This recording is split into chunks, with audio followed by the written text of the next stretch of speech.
Get ready, it's time for Motorsports Madness, powered by the staff at Race Chaser Online. Your motorsports, your way, every day. And now, here's your host, Jacob Seelman. Is this the part where I'm supposed to start talking now? Yes. Go. With Tom and his crazy face and his pointer finger, and I don't even know where this is going. I need Steve's easy button. That would make it better. Anyway, howdy, y'all. Jacob Seelman, Tom Baker. Yeah, that's him, as he makes the crazy face again. You can already tell where this show's going. Downhill in a hurry. That's why we have guests that'll make it better. That's right. We have Clay Millican coming on tonight. How exciting is that, Tom? Because, well, actually, awesome. I can answer that. It's as exciting as Clay Millican wants to make it, which anybody who's ever listened to Clay talk for longer than about 20 seconds, yeah. Yeah, exactly. That's usually really exciting. Exactly. We're looking forward to that. That's going to be fun. Clay's sitting number 2 in NHRA Top Fuel points right now. He is among the contingent that's being handily whooped by Steve Torrance. Yeah. And Clay is by far and away having the best season of his NHRA career so far. So that's all fantastic, and as Tom and I have both expressed, we are very much looking forward to having Clay join us here in a little bit. We are also going to have Rafe Slate join us live because he is getting ready to go race the Legends Nationals in Las Vegas. That's correct. And we'll hear from Jason Myers later in the show. For those who are not part of our regular dirt contingent, Jason won 2 World of Outlaws championships a few years back, and he's kind of sort of fielding a guy who just left NASCAR to race sprint cars again, Casey Kane. That's right. Yeah, should be fun. It's going to be fun because, well, the race that Casey's racing this weekend is for a really, really, really great cause. If anybody hasn't heard of Trophy Cup out in California, they raise money every year for the Make-A-Wish Foundation, and it's just an awesome sprint car race. You get about 97 sprint cars. You put them at Thunderbolt Raceway. You tell them, hey, go race for a win, but we're putting about, I don't know, I think it's somewhere between 50 and 60% of the proceeds towards charity. Yeah, that makes for a good weekend. That Absolutely. all kicks off, actually, as this show airs live. It's kicking off. It'll be a Thursday through Saturday 3-night event. So we'll talk more about that a little later. We'll also talk about eliminations, because that's happening at Kansas this weekend, and a whole lot more. So stick around, stand by. Randy's going to punch some buttons, keep us on track, and we're going to have way more Motorsports Madness coming up right around the turn. Stick with us. We're back in a moment. You own a performance car and you know how to drive, but you want to learn real performance driving. Well, Bunky, get that car off the street and onto the track. Summit Point Motorsports Park, the Mid-Atlantic's premier road racing facility, located just over an hour from D.C. in nearby Summit Point, West Virginia, is the place to go. And you'll find that Friday at the track is going to give you what you need. For less than a monthly car payment, you can attend this regularly scheduled one-day instructional event in your street car on one of Summit Point's 3 world-class road racing circuits. You'll receive classroom instruction, skid pad instruction in their cars, including front and rear skid control, and 4 20-minute in-your-car instructional sessions from a professional instructor. Have fun, go fast, and really learn how to drive. Call 304-725-8444 for class schedules and details. That's 304-725-8444. Friday at the track at Summit Point Motorsports Park. Green light. Hey girl, school zone. I'm getting hungry. Car changing lanes. You want to meet me for pizza? Stop sign. Intersection clear. Yeah, street. Pizza sounds good. Ballin Street? Girlin Street! It's hard to concentrate on 2 things at once, like texting and driving. Stop the text, stop the wrecks. How will you stop texting and driving? Tell us at stoptextstopwrecks.org. Brought to you by the National Highway Traffic Safety Administration and the Ad Council. Here's an important message from RAD and this station.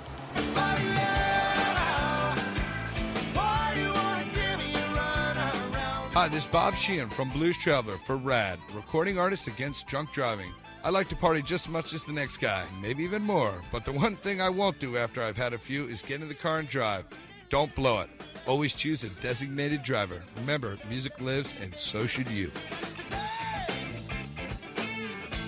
Automotive technicians and auto service trainees, How would you like to work at the beach and perform for one of the best car care centers in the nation? Louis Meineke is now looking for skilled automotive technicians to join their award-winning team. If you're a gearhead that knows his or her stuff, or a young up-and-comer that has the motivation and drive to succeed, then you need to make this call today. 302-827-2054. Louis Meineke Car Care Center, located in beautiful Lewis, Delaware, offers a highly competitive compensation plan, great benefits, a flexible schedule, and did we mention that you're going to be working at the beach? Plus, there's a signing bonus for the right candidates. Technicians must be ASE certified and have a minimum of 6 years experience. Beginners advance at your own pace in one of several entry-level positions. But whatever you do, don't wait. These jobs will go fast. Call Tim at 302-827-2054. That's 302-827-2054. Louis Meineke Car Care Center. Rev up your career. I'm Kaz Gralla, and you're listening to Race Talk on the Performance Motorsports Network. You know what would have been much funnier? What? If he just said, I'm Kaz Gralla, and you're not. You know what's even funnier? I don't remember when it was this year, but I believe something close to that happened between him and Justin Haley at their apartment. I don't doubt that at all, and it was probably an Instagram story. I'm sure it was, when Kaz looks at Justin and goes, I'm Kaz and you're not. That's one of Instagram's most entertaining reality shows right there. Kaz Gralla and Justin Haley. Those two need their own reality show. They are a reality show. With the portable wristwatch flamethrower thing and everything else they get into. Anyway, I'll digress, even though we could we need to get those two back in here. That would be... Well, yeah. We could just not even bother hosting the show. I just liked it when somebody asked what their favorite flavor of pizza was. Cass said, I didn't know pizza came in flavors, but I'll take vanilla. All right, yeah. This is why Moving right along. This is why we call this show Motorsports Madness. I'm Jacob Seelman. He's Tom Baker. Correct. Randy Miller is behind the glass in the tech shed, and Cisco Scaramuzza is, well, his picture is there, his voice is here, and the rest of Cisco is hiding because Cisco, you had an interesting week.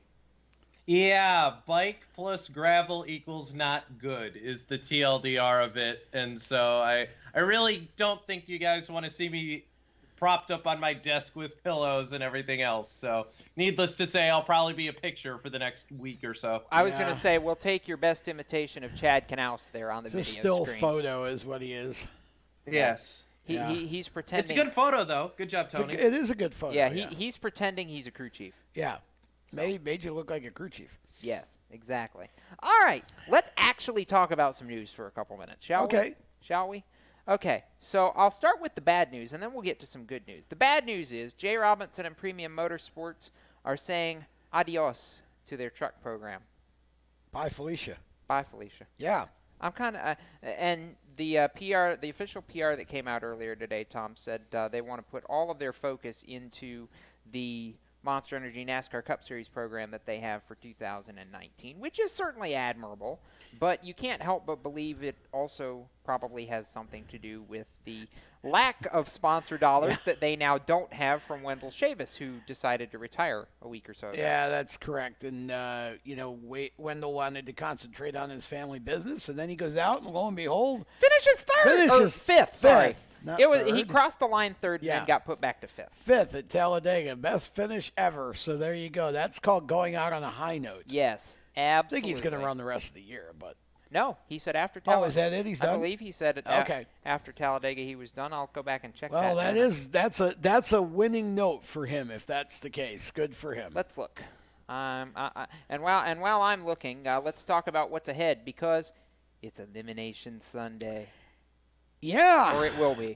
For the truck, the Cup Series coming up at Kansas. So, this is going to be interesting, too. I really feel like this particular race sets up to be even more intense than the typical cutoff race because, number one, the points are so close.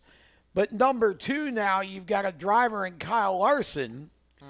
Although they're appealing the penalty, they've been docked 10 points on an L1 penalty for trying to, I guess, all right, get by with some. Yeah, they tried to repair the car with more than just tape. Yeah.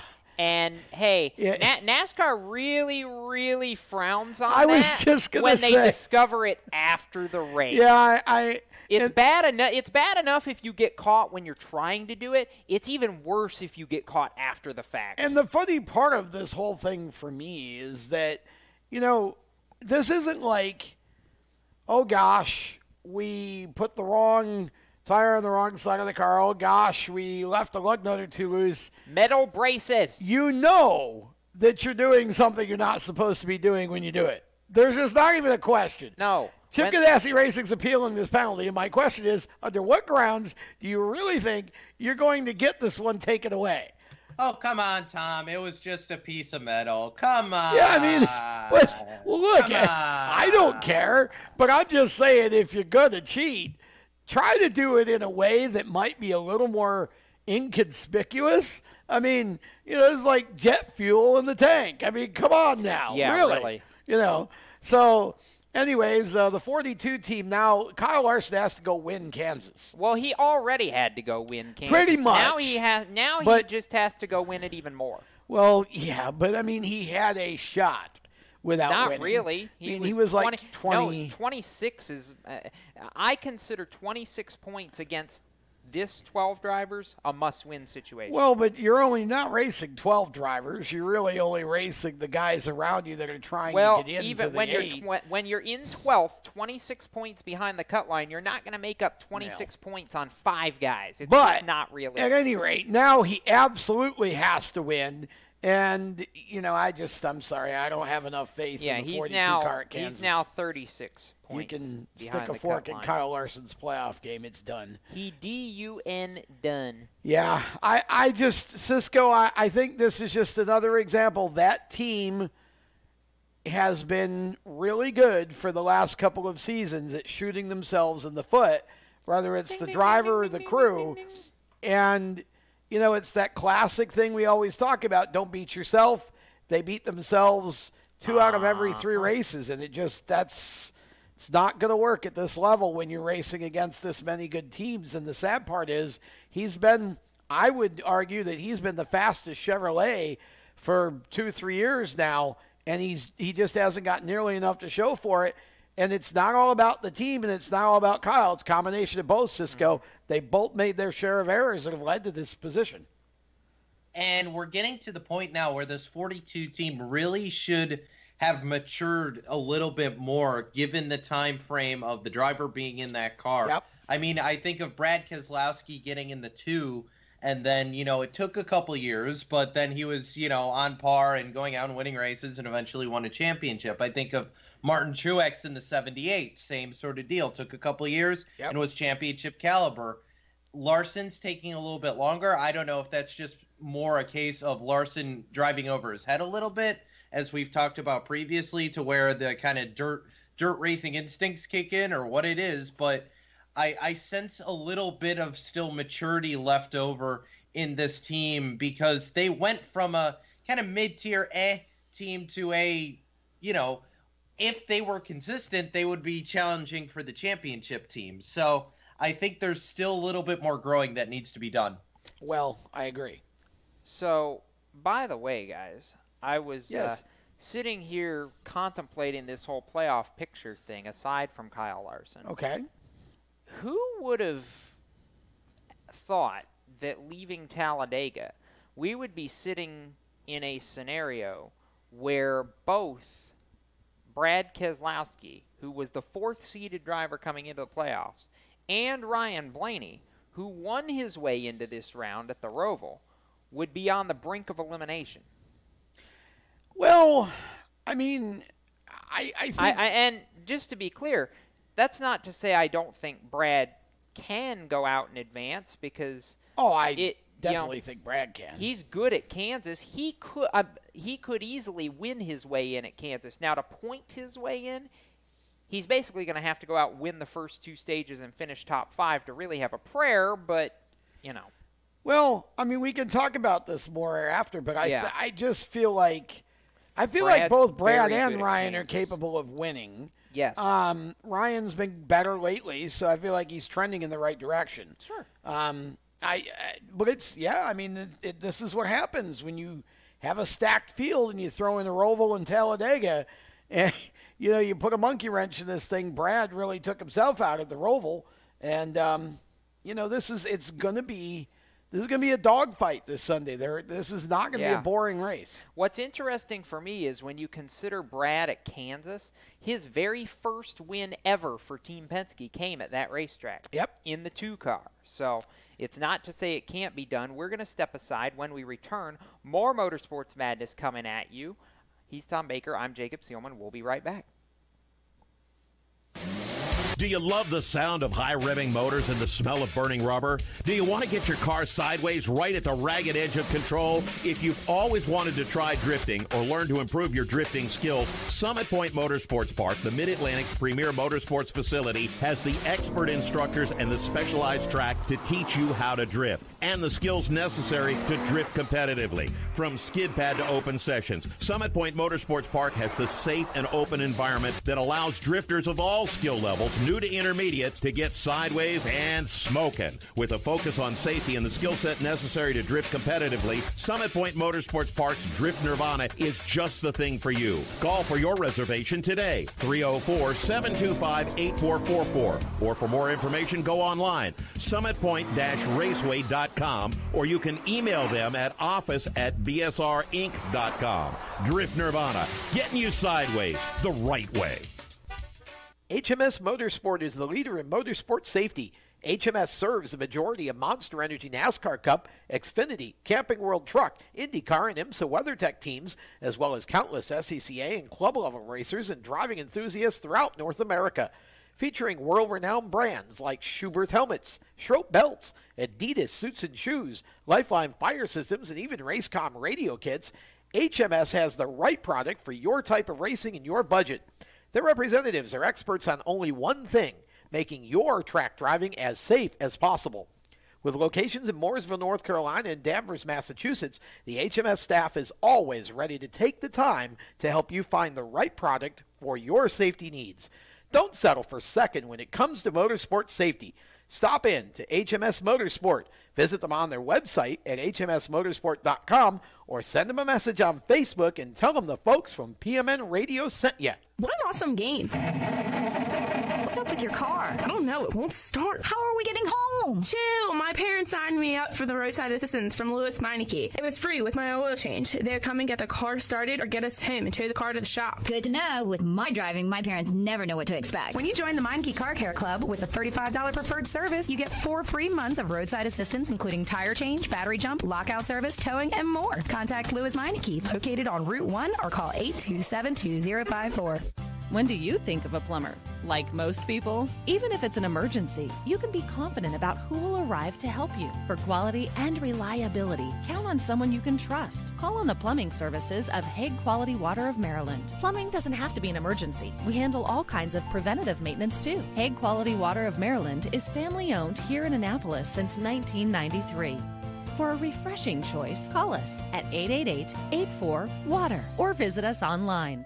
COPD, chronic obstructive pulmonary disease, is a lung disease that robs people of their ability to breathe. As many as 24 million Americans suffer from COPD, also known as chronic bronchitis or emphysema, and half of them don't know they have the disease. If you or someone you love is over 35 and has smoked more than 100 cigarettes in their lifetime, visit driveforcopd.org and take the screener, then take that to your doctor. I'm Jeff Stoltz, and I drive for COPD.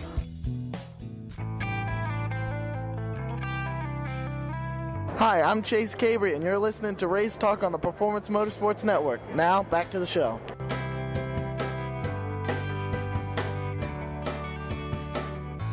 And welcome back to Motorsports Madness.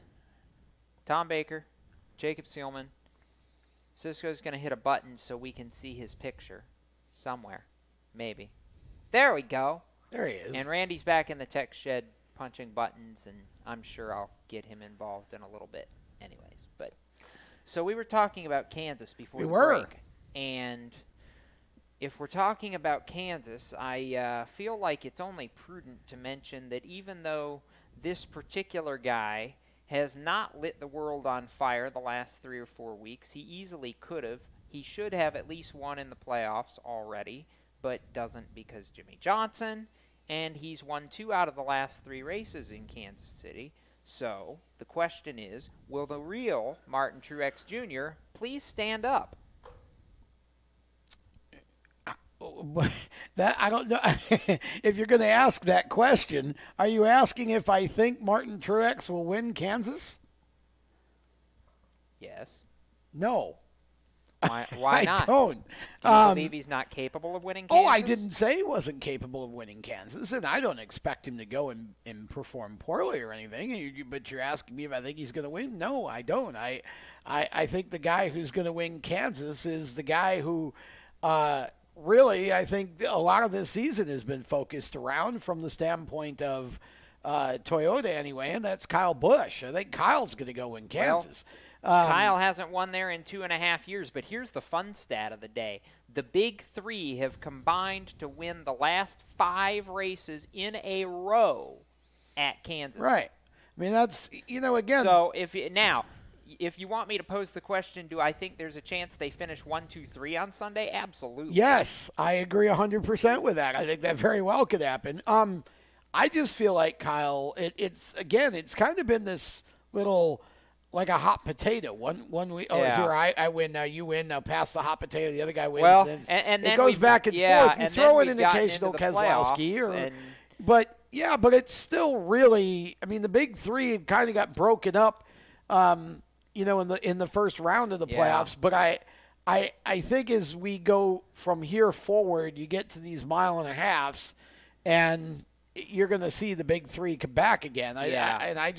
So here's my fun stat for the day. 7 of the last 8 Cup Series races have been won by drivers who are not part of the Big Three. Yeah. But again, the tracks that we got coming up, I think you look at the Big Three and you say, okay, from that group, now Martinsville may be an exception, as it's a short track. But don't even ask me who I think's going to win Martinsville. I'll give you one word: redemption. Well, there could be a lot of opportunity for drivers to win in Martinsville. I don't think it's out of the question that Jimmy Johnson wins Martinsville. No, to be it's honest. not. But 2 words: 9 car. Well, again, Chase certainly has to be considered. Same team, same situation. And a little chip on his shoulder? Or sure. A big chip on his shoulder? Absolutely. But I also think Chase could go out and win at Kansas, too. Again, that team is strong right now. And it's been the exception out of the Hendrick Motorsports stable for most of the season, with occasional flashes by the 88 and the 48 and the 24 as William goes and learns. He has his tracks where he looks halfway decent. But, I just think that this weekend you're going to see, again, it's going to be the Big Three. And when I say the Big Three, that's 2 out of 3 Toyotas, and that's it. In other words, Toyota is now going to go back to being Kyle Busch, Martin Truex, or nothing.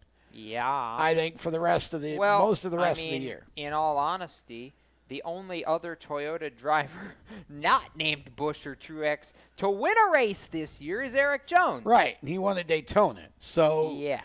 Not to take anything away from him, but you can only make so much of that, Cisco. I think you're going to see Fords continue to be strong because Stewart-Haas right now is just on fire, and so is Penske. But I also think you're going to start seeing the Chevys creep back more into this with Hendrick. And I think, and again, the 2 Toyotas, I think this is pretty much what we're going to see for the rest of the year. I don't see another really surprise winner coming up for the rest of the season. Do you? No, not really. I mean, Talladega showed me that Hendrick, at least in the power department, they've figured out whatever gremlins they had at the beginning of the year, considering they put all 4 of their cars in that, in from 5th through 8th. So I think in terms of the power department, I think Hendrick is kind of on par with everything. And not to say that, they were completely off the mark, but they definitely were struggling. They were a bit off the reservation. That race put a lot of faith in me, but I think ultimately this is the Judgment Day race for Truex.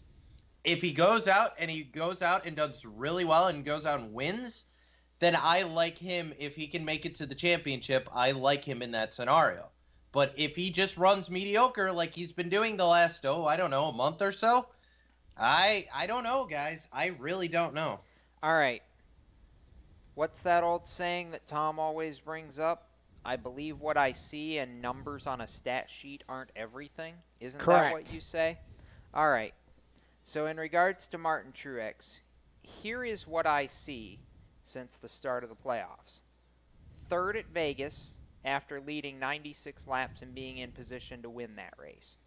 3rd at Richmond, led 163 laps in position to win that race. 14th at Charlotte, leading in the last corner before getting cleaned out by Jimmy Johnson. Dover, that was just, I call that an anomaly. Talladega didn't even have a chance to show what he could have done because the car broke at lap 1.5, and he had to spend the rest of the day riding at the back. Yeah. So here's my 2 cents on Martin Truex. And Tom's going to go, oh my gosh, you finally see the light. As far as I'm concerned, he's absolutely showing speed of being able to race for a championship and make the Final Four and be competitive at Homestead. He just doesn't have the paper results to show for the speed that they've actually had. I have faith in the 78 team. They have motivation, not that they needed any more of it already. They're going to be just fine. I don't call this weekend a Judgment Day race at all. Martin might call it that only because I think he's tired of being shut out of victory lane since Kentucky.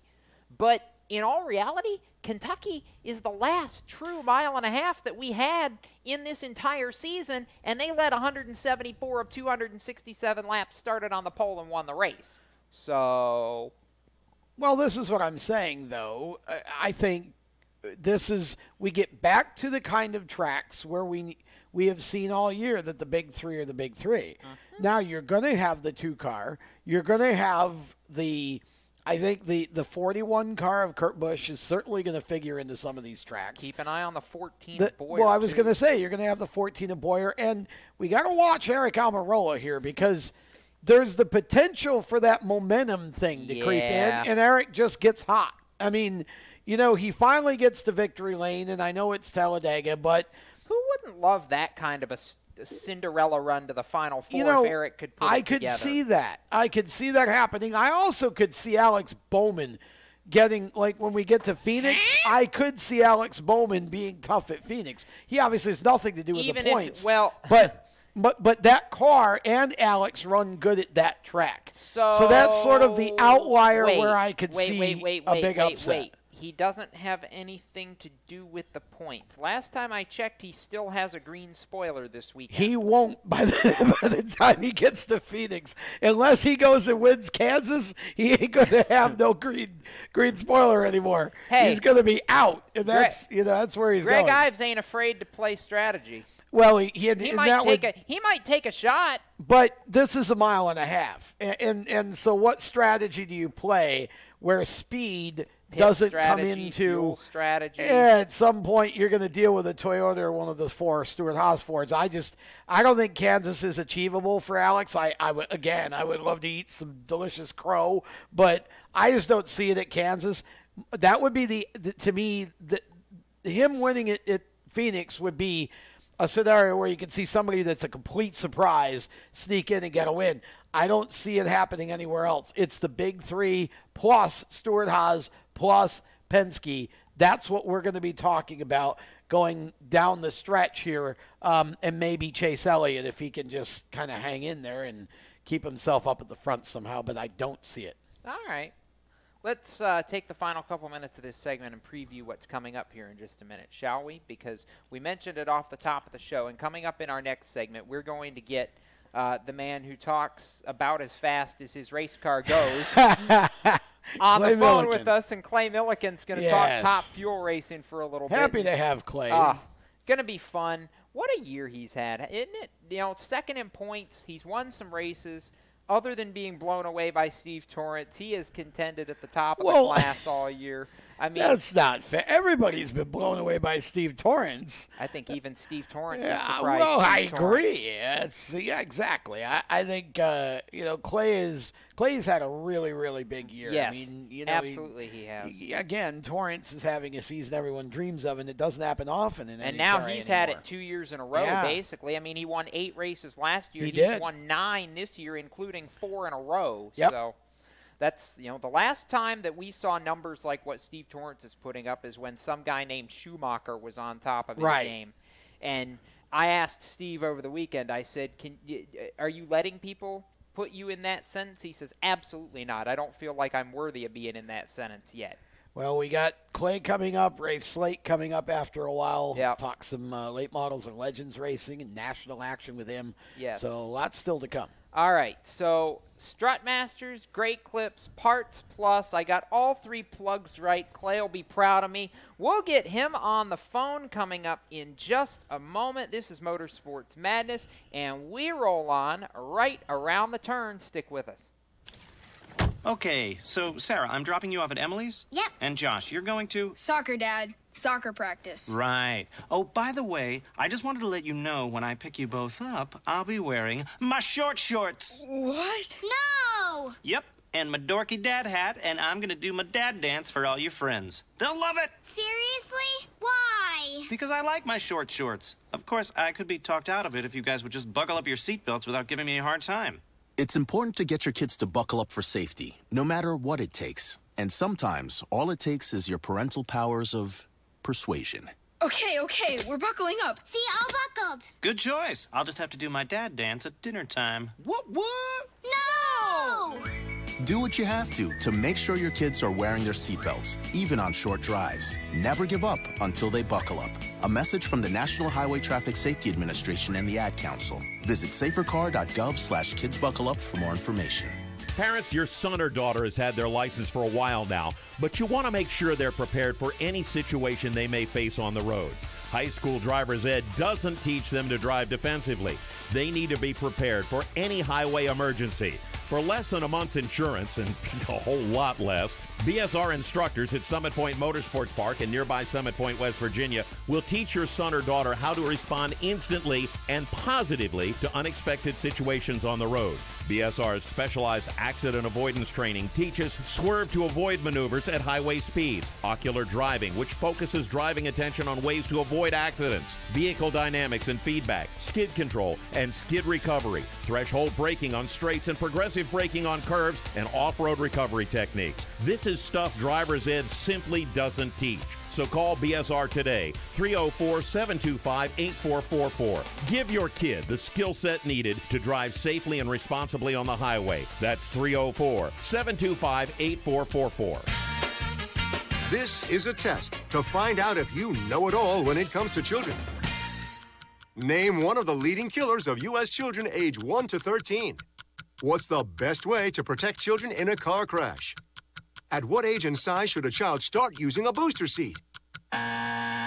Don't assume you know it all when it comes to car seats for your child. Go to safercar.gov/the-right-seat and know for sure. Brought to you by the National Highway Traffic Safety Administration and the Ad Council. I'm an HRA Pro Stock Racer, Tanner Gray, and you're listening to the Performance Motorsports Network, the voice of motorsports.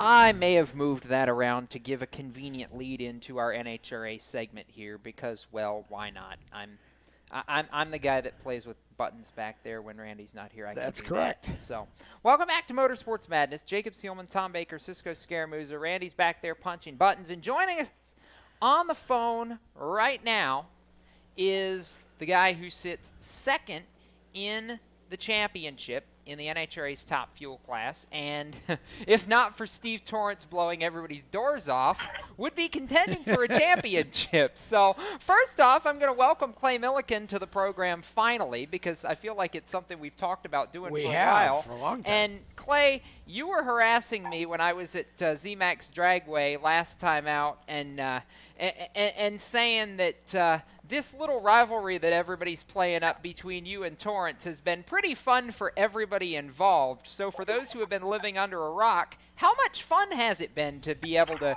jaw and go at it with Steve-O? Oh, I mean, it's a whole lot of fun. It's obviously been way more fun for Stevie than us. I mean, that guy has just been incredible. You know, I mean, you got to just absolutely hand it to him. You know, 4 consecutive wins during the countdown. I mean, they're perfect. You know, if they've made a bad run, which has been very few, the car in the other lane's made a worse run. You know, I mean, it is so impressive what that team has done. They have definitely, you know, put them in the position to win this championship without a doubt about it. I mean, 4 wins in a row is hard to do. I don't care if you're bicycle racing your buddy. You know, normally, you know, you make that many runs, you're going to make a mistake, and they haven't. I mean, what they've done, my hat's off to them. Wow, they're an incredible team, and they've done an incredible job, and they are definitely, you know, well on their way to earning this championship, hands down, no doubt about it. Well, listen, nobody's shortened the job you've done this season either. You had back-to-back wins at Topeka and Route 66 during the middle of the summer, and certainly have put yourself in pretty impressive position in this countdown to the championship as well. I mean, I hesitate when I listen to people talk about this being a breakout year for you, and then at the same time I look at all the #1 qualifiers you guys have had, all the speed that Grubby's been able to put in that car. This really has, I feel like, as far as the NHRA goes, been a season that I feel like maybe where you guys stepped it up and found that next level a little bit. Oh, I mean, no question about it. I mean, those #1 qualifiers were not all just this year. You know, last year we had a lot of #1 qualifiers. You know, we won our first NHRA race last year. But without a question, you know, we found way more consistency this year. I mean, we've qualified #1 9 times, which is just crazy. You know, and I mean, we're a very small team, and, you know, it's a talented group of people that have taken and made us, you know, without a doubt, you know, right now we're the second best car in top fuel. You know, it's pretty amazing. I'm so proud of everybody that works on this car. You know, Parts Plus and Strut Masters have done so much to make sure we've been able to get where we are. You know, but it is people, you know, and it's people from Parts Plus, Strut Masters to every single person that works on that team. You know, they have worked their tails off, and, you know, it is definitely, it has been a career year for me in the NHRA side of things for sure. People don't understand when you say small team. This team literally operates out of out of a barn in Doug Stringer's backyard. That is correct. When we leave our shop, there is nothing left in the building except for a drill press and a bandsaw. Wow. No CNC machines, no lathe, no mill. It is literally, you know, it is a nice barn. It's got air conditioning and heat, but, you know, we don't have all the things that the other teams have. That's for sure. Like I said, there's not CNC machines running 24 hours a day, and people still there working when we leave. When we leave, we take it all. We're in it to win it. That's for sure. Do you feel like this Stringer Performance team that you guys have really proved to a lot of people that might have looked at you funny that it doesn't take the big money, it doesn't take the multi-car team to go out and be successful? I mean, I know they've talked about it earlier this year. You and Stevie both, really. I mean, single-car teams that have absolutely made a huge impact at the top level this year. Oh, I mean, no question about it. You know, but again, you know, you can have all the money in the world, but if you don't have the right people, it's not going to work. I mean, you know, bottom line to the whole thing is, you know, people are what make the thing successful. You know, would it be easier, you know, if we had, you know, unlimited budget? sure it would, but you still got to have the right people to do those things. And right now we've got great people that take the parts and pieces we have and make them, 9 number one qualifiers, 2 wins, and a heck of a run so far in the countdown. I mean, we've had 2 semis, a runner-up, and, a second round. Any other year, we would not be that far behind, or we possibly could be leading this championship. But, it is definitely, people are what make it happen. I can't keep saying that enough, because it's hands down, people make everything work properly. You mentioned, Clay, about any other year you would be, much closer, maybe leading. It's kind of interesting because I feel like in today's NHRA, you have so much depth in each of the classes that it makes it very hard to have the kind of a season that you've had, let alone the kind of a season that Steve's had. And to see what's been going on in your class between the two of you, it's pretty amazing. It seems like some weeks you hit the hot setup, but even, some of those weeks he's just that much better. And it's one of those situations where it just seems like for him, he hasn't had a lot of downs this year. And as long as you've been in this, that's got to be pretty amazing to you to see a season like that come together. And at times maybe just a little frustrating that we go out and perform so well, and yet here he goes again kind of thing. It's like, can you have just one off week, sir? It's not frustrating to me because I have had that kind of season. I've had a few of those seasons in my IHRA days. I had a season where we went to every single final round of the IHRA season, and, it is a magical thing. When that happens, what Stevie's got going on, it is definitely, it's just magic. I said it earlier, when he has a somewhat bad run, it's at the right time in the right place that the car in the other lane happens to be having a worse run. I've been that guy before, and it's a wave that you just absolutely ride it. To quote Tin Cup, you ride her till she bucks you. That's all you can do.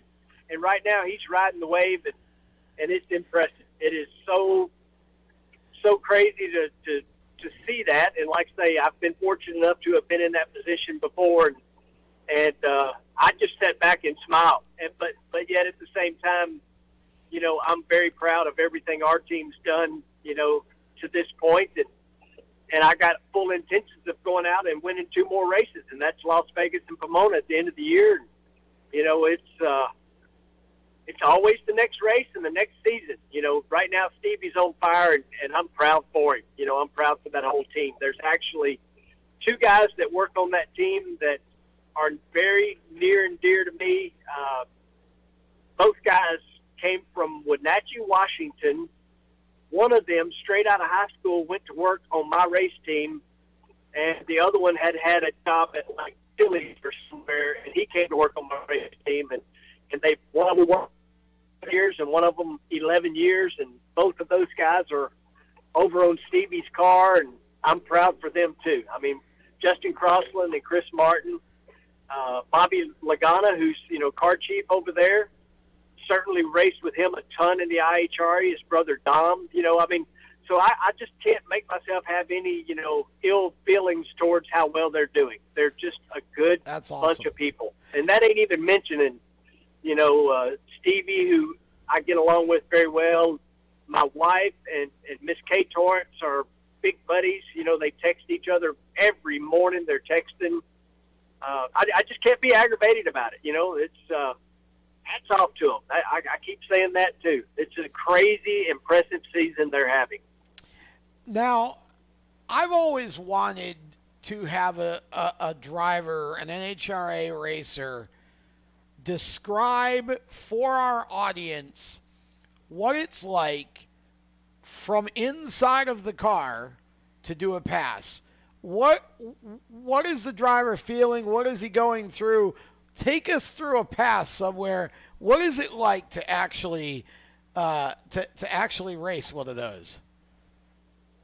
Well, I'm going to be like every other driver you ever ask about this. You know, there is no real good description for what it's like inside of one of those cars. I've done Top Fuel racing for 20 years. This is my 20th year in Top Fuel. And because of that, I've been very fortunate to have done a lot of really cool things in those 20 years. I've jumped out of airplanes. I've jumped off the stratosphere in a free fall deal. And I've rode with the U.S. Air Force Thunderbirds. And even that does not compare to what it's like to stomp on the loud pedal of a, 10, 11,000 horsepower nitro burning Top Fuel car.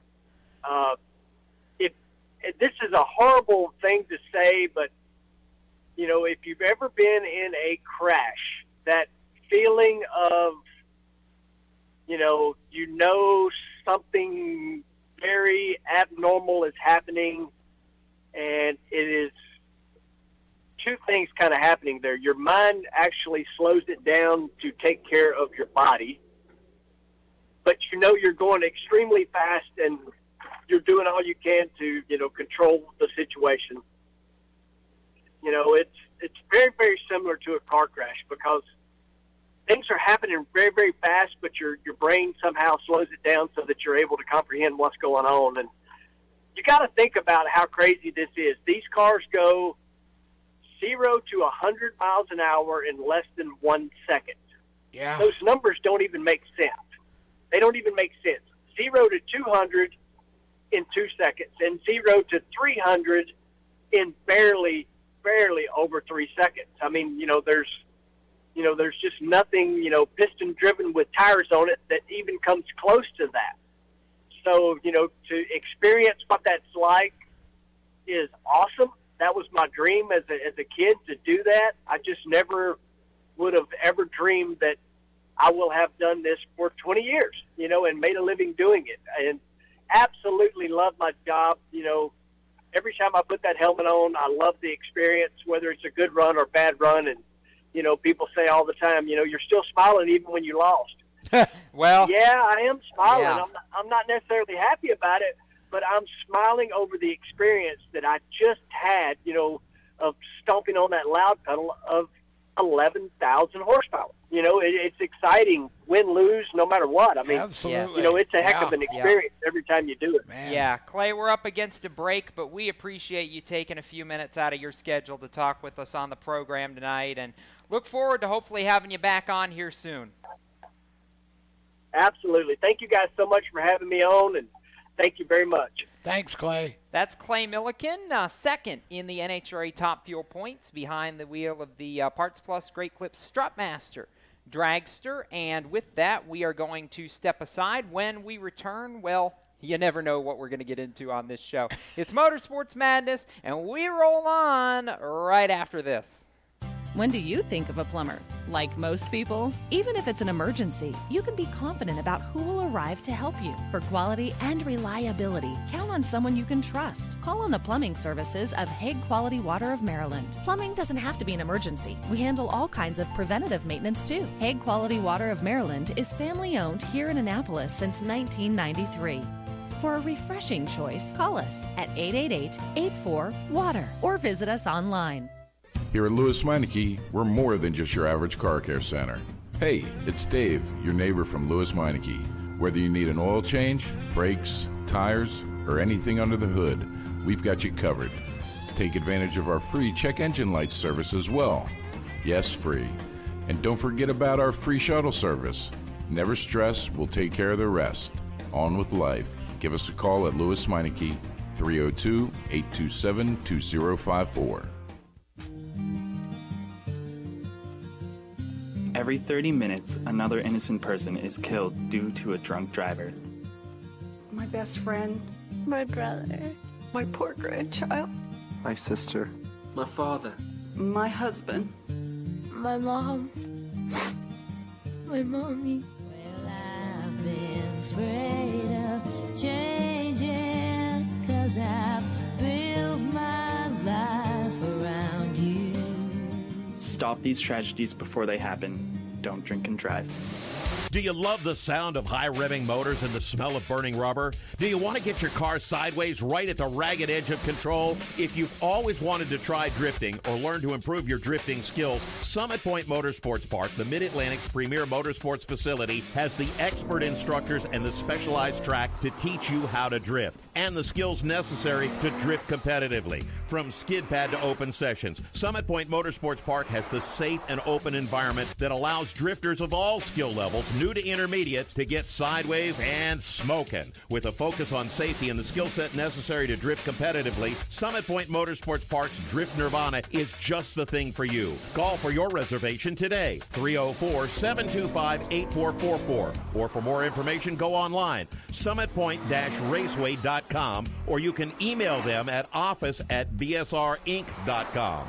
Drift Nirvana, getting you sideways the right way. If you own a gun, you have a full-time responsibility. When you aren't using it, be sure it can't get into the hands of curious children, troubled teenagers, a thief, or anyone else who might misuse it. Your family, friends, and neighbors are all counting on you. Remember, always, lock it up. For more information on firearm storage safety, visit ncpc.org. This message brought to you by the National Crime Prevention Council, the Bureau of Justice Assistance, and the Ad Council. Hi, I'm NASCAR driver William Byron. You're listening to Motorsports Madness on PMN, the Performance Motorsports Network.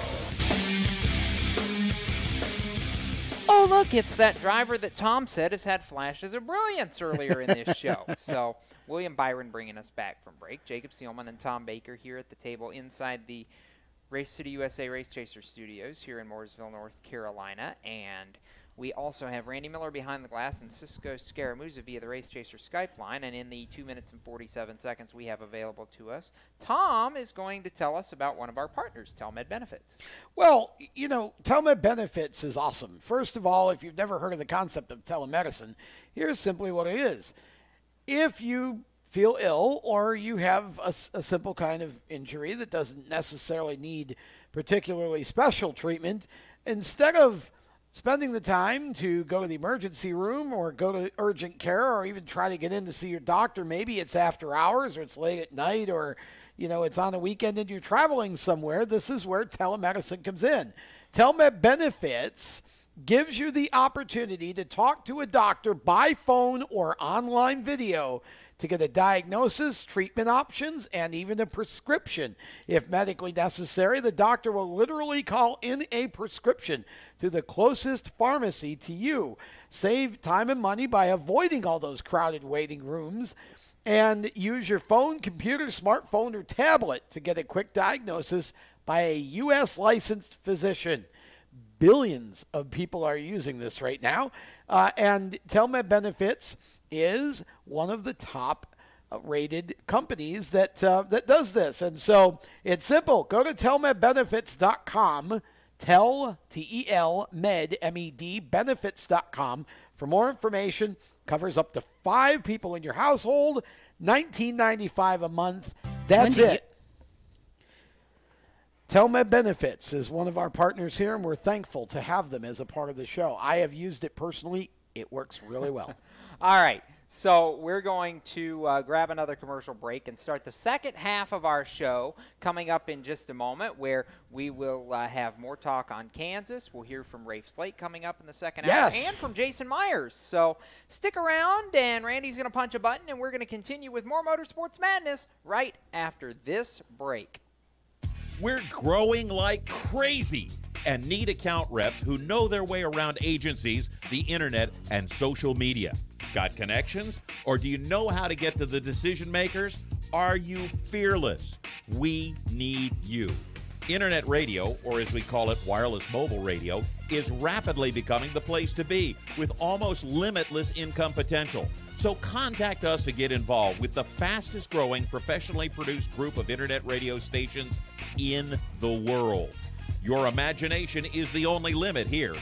Call 717-749-0444. That's 717-749-0444. Or you can email us at scorpionradiogroup@gmail.com. You want to ask for Sue.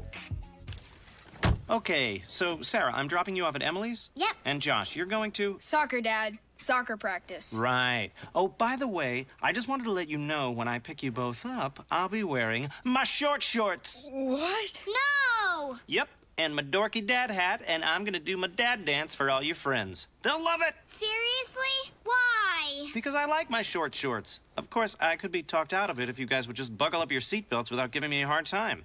It's important to get your kids to buckle up for safety, no matter what it takes. And sometimes, all it takes is your parental powers of persuasion.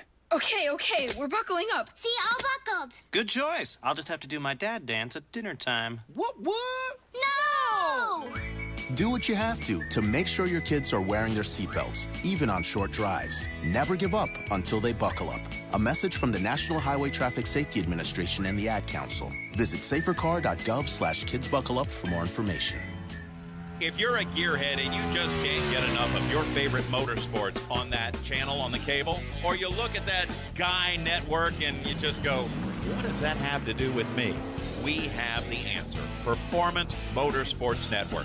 Right here on the internet. The best cruising tunes, the best in motorsports programming, and the best shows. We have opinionated hosts, and we like it that way. If you want to get involved, if you want to bench race, be listening for information coming up soon right here on this channel, the Performance Motorsports Network. Your source for motorsports. Hi, I'm Noah Gregson, and you're listening to Motorsports Madness on PMN, the Performance Motorsports Network. And that gives us the opportunity to make the point that the NASCAR Camping World Truck Series, soon to be NASCAR Gander Outdoors Truck Series, or NGOTS, is off this weekend. They will be back at Martinsville Speedway. So if you're looking for trucks, don't look too hard. They're not racing this weekend. Anyway, welcome back to Motorsports Madness. This is the start of the second half of our show. I'm Jacob Seelman. He's Tom Baker. Cisco Scaramouche is floating around in space somewhere, and when he presses a button, he's going to be a picture down there in that corner. Randy Miller is also behind the glass, punching buttons and writing things and making sure we're not being too crazy over here. That's a hard job. I like this shot of Randy better because it's like he's in his element. It's like we're just watching him do the production from like the outside. Yeah. I do like that. By the way, if you're just joining us, we had Clay Milliken in the first half of our show. He was fantastic, as Clay normally is. And coming up in the second half of our show, we are going to have Rafe Slate, who is running the Legends Asphalt Nationals at the Bull Ring at Las Vegas Motor Speedway next weekend. Yes? It's next weekend. He made his debut in the Pro Late Model Series this past weekend at New Smyrna. Finished in fourth. Fourth. P4. That's not bad. Or P4. That's one better than P5. Yeah, that's right. Yes. Correct. If anybody follows Justin Haley on Twitter, that's Faux. Yeah. And he's going to have, he may have an announcement for us about the next time he's going to be running the Pro Late Model. Yay, we like news. Yeah. News is good. We'll see. So, all right. We are already running short on time in this segment, so what I do know is this. In addition to all of that, we're also going to hear from Jason Myers in the second half of our show. We are also going to talk before the end of it about F1. Because Formula One is at COTA this weekend. That is good news. Circuit of the Americas, for those of you who aren't good at acrostics. In Austin, Texas, which, by the way, is also going to be site of an IndyCar Series race in 2019. That's good news. Yep. And let's see, what else have we got coming? We will have more conversation about eliminations, including one driver I think is a not necessarily a long shot, but would be a fun surprise that could potentially crash the Final Four. And as in make it to the Final Four, not crash in the Final Four. And just clarify. We're also, I guess, tire testing is a thing, and we can talk with Cisco about that before the end of this show, too, because, well, you know, he's out there. Things. Yep. Yes. All right, more Motorsports Madness. Actually, Rafe Slate joins us right around the turn. You own a performance car and you know how to drive, but you want to learn real performance driving. Well, Bunky, get that car off the street and onto the track. Summit Point Motorsports Park, the Mid-Atlantic's premier road racing facility, located just over an hour from D.C. in nearby Summit Point, West Virginia, is the place to go. And you'll find that Friday at the Track is going to give you what you need. For less than a monthly car payment, you can attend this regularly scheduled one-day instructional event in your street car on one of Summit Point's 3 world-class road racing circuits. You'll receive classroom instruction, skid pad instruction in their cars, including front and rear skid control, and 4 20-minute in-your-car instructional sessions from a professional instructor. Have fun, go fast, and really learn how to drive. Call 304-725-8444 for class schedules and details. That's 304-725-8444. Friday at the Track at Summit Point Motorsports Park. Every 30 minutes, another innocent person is killed due to a drunk driver. My best friend. My brother. My poor grandchild. My sister. My father. My husband. My mom. My mommy. Well, I've been afraid of changing, 'cause I've built my life around you. Stop these tragedies before they happen. Don't drink and drive. The Performance Motorsports Network is a compilation of shows about motorsports. From technical to controversial to just fun, everything you like about racing and gearhead stuff is right here on one internet channel. The Performance Motorsports Network. Tell your friends about it.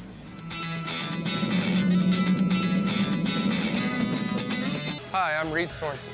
Racing has been a part of me and my family for as long as I can remember. I had to make tough choices early on to get to the top. It took hard work and dedication. But it's those tough choices that help me prepare for challenges I would face as a Cup driver. Make the right choices today and be ready for the challenges tomorrow. This message is brought to you by the U.S. Air Force.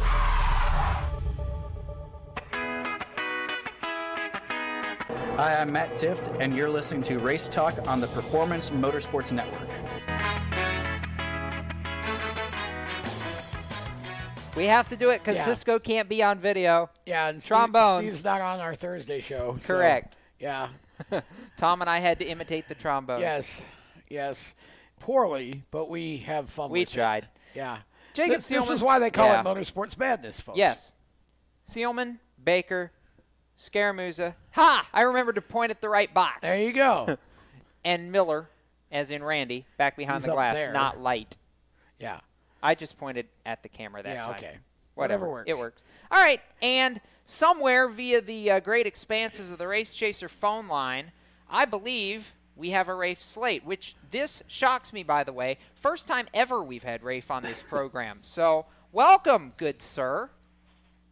Yeah, I've been listening for a little while. Seems like you got a pretty good show going on so far. Well, we appreciate that. We saw you in our chat. You feel free to actually chat in our chat. You don't have to just listen through the chat. You can communicate that way, but we're happy to have you. And I know that somebody out there is going to ask the question, where does one get the name Rafe? Can you tell us that in some sort of like condensed form? From what I've been told, it was from the movie Pearl Harbor. That I was originally going to be called, I think it was Levi McCoy, and I'm really glad that they, my parents decided watched on that Rafe. movie before I was born. Yeah. Rafe flows off the tongue a whole lot And easier. Rafe Slate is a cool racing name, and it's different, and that's what we like about it. Yeah, thank you. Yeah. So, they were going to shorten Levi McCoy to Lemac, so I'm really grateful for them not calling me that. Yeah. All right. So before we get into the whole what you're doing out west thing, talk about what you just got done doing, because fourth in your pro late model debut is pretty sporty. Yeah, we had a really good car in New Smyrna last time. It was a little bit off, and but definitely where it needed to be. It was really good in traffic, and we ran where we needed to run. Was able to pass, I think, 4 or 5 cars after we were supposed to start on pole, but we had the clutch pedal go out, and I missed the start, so I had to start, I think, 8th, which kind of threw a little bit of a wrench in things, but I think it helped me overall. I was able to kind of learn how the car handles in traffic and how to pass other people. Yeah. All right, so here's the inevitable follow-up question, because you've been a Legends car kid for a while now. What did you have to adjust to? What were some things you had to change as a driver going to the Pro Late Model? The main takeaway is I've actually thought about this quite a bit, but the main thing that really stands out to me is not having to feel through the steering wheel as much, because you don't have power steering in the Legend car, so you feel everything and every detail on the track. But you don't, and like when the car starts to get tight and you start to lose front grip, the steering wheel starts to get harder to turn. You can kind of feel that, but you don't have that in the late model because the power steering kind of makes it feel a little bit more numb. It would seem like, I mean, you haven't, for those who aren't familiar with your background, you haven't been racing nearly as long as most of your compatriots. I mean, you've only had, what, 2 seasons, 3 seasons? Yeah, this will be my 3rd season this year in Vegas. So, I mean, you're in this, you have far less overall experience, but you are 17 years old, so I think your intellect and your ability to adapt has really helped you to make a pretty quick transition from the Legends car up into the late models. But now, going back to the Legends car out of the late model, do you find yourself kind of having to tell yourself, okay, wait, no, Legends car brain now, because they are really 2 completely different approaches to driving a race car? Yeah, they really are. The late model, you have to worry about momentum a lot.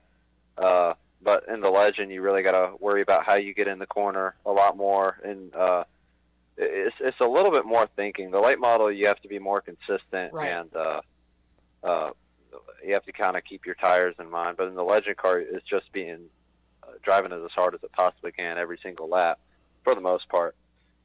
And the car changes a lot more than the late model does, and in a lot different places throughout the race in the Legend car. Even though they're so much shorter, the races are usually less than half the length. But adjusting from one car to the next, it's like my brain gets in a different, it's like it switches modes completely and I forget about everything else. So it's really not too hard to switch like from one car to the next for me.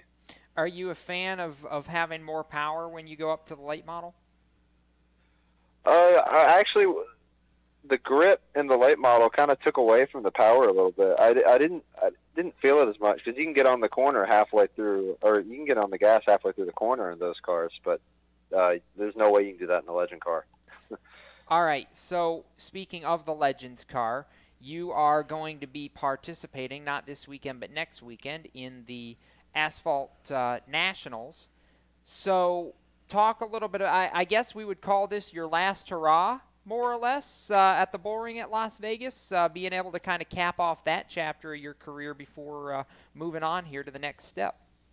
Yeah, pretty much. This is going to be my my last full-time race in a Legend car in Vegas, so that'll be pretty cool before moving up to Speedfest and the Governor's Cup this year. Yeah, hopefully next year we're not going to run the Legend too much. Maybe run a few summer shootout races and a Thursday Thunder race. But other than that, yeah, this Las Vegas and AMP, Atlanta Motorsports Park, are the last ones for me. Well, you ranked 5th in Pro Series points in the nation. You ranked 2nd overall. This has been a really good season for you overall. Maybe not as many wins as you would have liked, but you've been very, very consistent. Yeah, I've the last few years. Last year, I felt like I was really consistent. This year, we got off to a really, really good start with a handful of wins at Chris Motorsports Park in Cordele and down in sunny South. I had a really hard Thursday Thunder season. We went through 2.5 motors, just because they were way down on power compared to what we were running earlier in the year. So. Yeah, we had a rough one, but as soon as we got everything together in the last race, that came together pretty well. Rafe, I know obviously you can't do any of this by yourself, so here's a couple of minutes to give a shout-out to all those sponsors, supporters, people that you need to say thank you to and help make it happen for Rafe Slate at the racetrack. Yeah, I've got to thank, most importantly, I've got to thank God and just all the opportunities and everything's come together really in the last few months just perfectly. It's so perfect. It comes together so perfectly. There's really no other explanation for that. But I've got to thank Visitech and Stuart Roadheaver and everybody over there really making this season possible and giving us the funding we need. And Doug Stevens I've been at his shop all week getting ready for Vegas. And there's some pretty cool stuff going on over there. Everybody over there works really, really hard. Doug's a great guy. I've got to thank my parents as well. Yeah, Doug's awesome. Yeah, he knows what he's doing, and your mom and dad are the best, and we definitely we're going to get you back on a little later when we can talk more about Visitech, but I want to let you just give us about 30 seconds or so, maybe a minute of conversation about your next Pro Late Model start, because the Governor's Cup is a pretty big deal. Yeah, that's a really big deal. I think Pollard won it last year. So, pretty much any race that he goes to is going to be a big deal. 100 laps, it's got a lot of working out and a lot of mental preparing mentally for me, because that's a lot different than just 50. Yeah. Long distance. It should be really interesting, and of course, Whitlock Driver Development again will be the place where Rafe will be driving for in that race. So, Rafe, I know that you got a website. Talk about where fans can follow you in Solid Rock in about 20 seconds. Yeah, you can go to Rafe Slate and Solid Rock Performance on Facebook, or you can just look up Rafe Slate 8 and it'll come up. You can look up Rafe Slate or Rafe Slate, Solid Rock Performance on Instagram and Twitter, and RafeSlate.com. And another area I'm really trying to promote and get some good momentum is Reddit, because everybody on Reddit is really cool. It's got a good community that engages a lot. For sure. Yep. Once again, thanks to Rafe Slate for being on the program tonight. We're going to step aside, back with more Motorsports Madness right after this. Parents, your son or daughter has had their license for a while now, but you want to make sure they're prepared for any situation they may face on the road. High school driver's ed doesn't teach them to drive defensively. They need to be prepared for any highway emergency. For less than a month's insurance, and a whole lot less, BSR instructors at Summit Point Motorsports Park in nearby Summit Point, West Virginia, will teach your son or daughter how to respond instantly and positively to unexpected situations on the road. BSR's specialized accident avoidance training teaches swerve to avoid maneuvers at highway speed, ocular driving, which focuses driving attention on ways to avoid accidents, vehicle dynamics and feedback, skid control and skid recovery, threshold braking on straights and progressive braking on curves, and off-road recovery techniques. This is stuff driver's ed simply doesn't teach. So call BSR today, 304-725-8444. Give your kid the skill set needed to drive safely and responsibly on the highway. That's 304-725-8444. You hear that? That's the sound of America's only sports car. That's right. It's a Corvette. But not just any Corvette. It's your Corvette. It's that who cares if there's traffic part of your day. And this can be you when you come to Cooper Corvettes. With 60 years of Corvettes to choose from, there's always a Corvette in your budget. And they'll service any Corvette you bring in. Cooper Corvettes on Route 1 just north of Quantico and Triangle. Call, click, or visit CooperCorvettes.com. HMS Motorsport is the leader in motorsport safety.